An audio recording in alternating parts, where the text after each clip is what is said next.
This is the part of the video where I try to come up with a clever introduction for our Kickstarter Pickstarters for the date, which I'm now being told is September 2nd, 2019. Rakers is a deck building game from IV Studios with a science fiction theme. Takes place after some political turmoil. You're all playing as Moonrakers, you have spaceships, you're trying to get 10 prestige points before anybody else can. It certainly takes some cues from deck builder games like Dominion. On your turn, you're going to play cards from your hands depending on how many actions you have. Some of those cards will give you more actions, but there are, of course, a few twists. For instance, you're going to have to work together with people sometimes. One of the main ways you're going to get points is by completing contracts, and you may choose to go in with someone else. To do so, you're going to have to roll some hazard dice. They may hurt you. You can play shield cards to block them, and then you can decide between the players how many of those points you're going to split up. So there's a bit of a negotiation aspect to it. You're also going to be hiring new crew members and getting new ship parts that will give you various abilities and, of course, new cards for your deck to play with.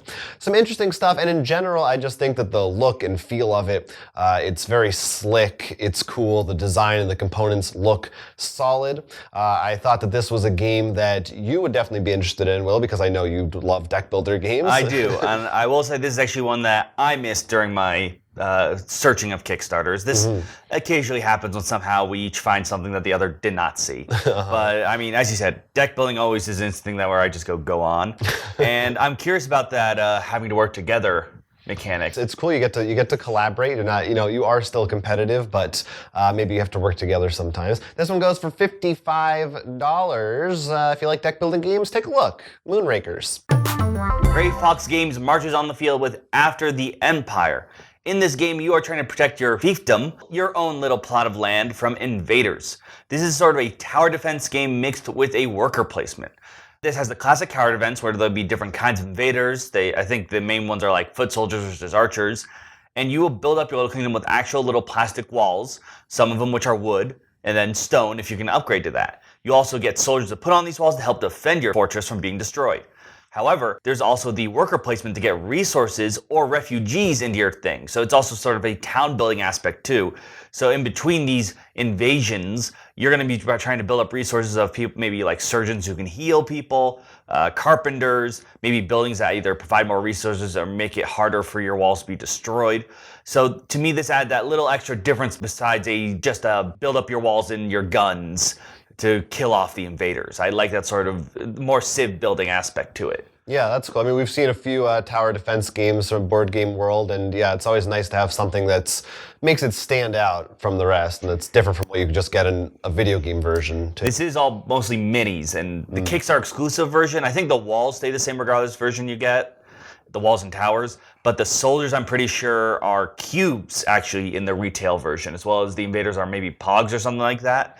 So if you're into minis, you're going to want to make sure you get this Kickstarter. Because of that, this has a price tag of $85 that doesn't include shipping, so they have a chart at the bottom so you can see how much it'll cost to ship to wherever you are.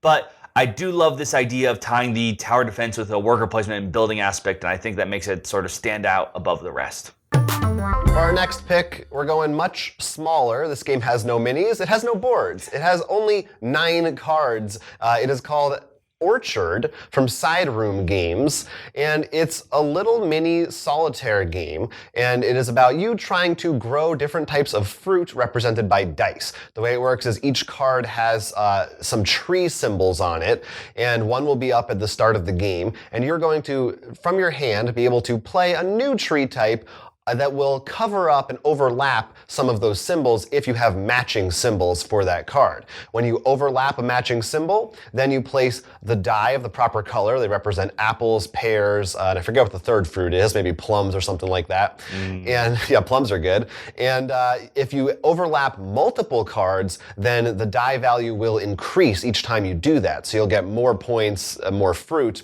for doing that. Quick little game, 10 minutes to play. There are also rules for multiplayer, but that requires each person to have their own copy of the game because there are so few cards in it. But it just seemed like a cute, fun little thing. It's won some awards for, I think it was part of a contest to design a game with only a very small amount of cards.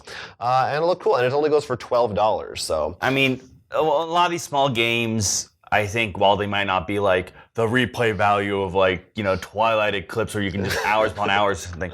It's sort of nice just to have this nice small, especially a solitaire game that for $12, very easy on the wallet compared to some of our other Kickstarters. Yeah, if you want something to just, a small table space, you got some time to kill or whatever, just flip this out. It could do the job for you. It's called Orchard. Fuhrman, Sultan's decree from Barely Function Studios, takes place in Istanbul, where you are all merchants, and you are trying to prove you are the best merchant, being the first to earn 11 coins.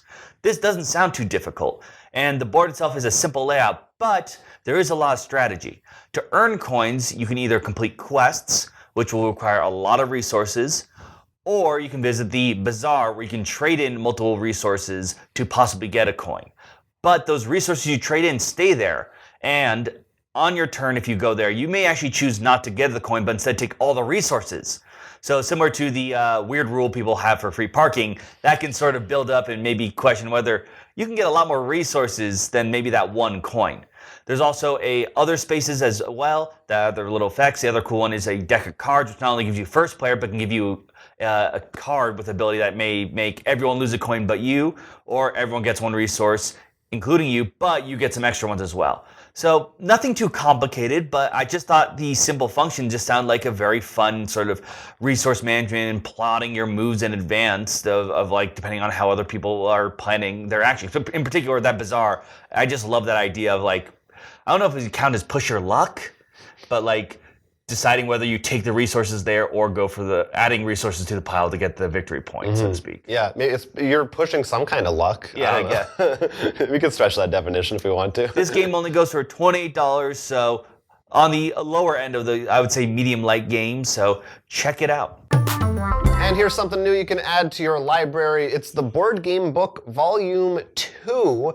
I can't remember if we featured the Volume 1 on the show or not, but it seems like the kind of thing that probably I would have looked at and talked about. You tend to pick up the books when they come out. Like a book. If you're not familiar, the Board Game Book, it features a wide variety of reviews, but oftentimes they're more like articles, critical analyses of the hottest board games from the past year. Also includes a lot of interviews with designers of the games and some really gorgeous photography of the components of these games that are really nice to look at. And there are some examples on the Kickstarter page that you can look at, a little preview of the last book to see what kind of thing that you're getting.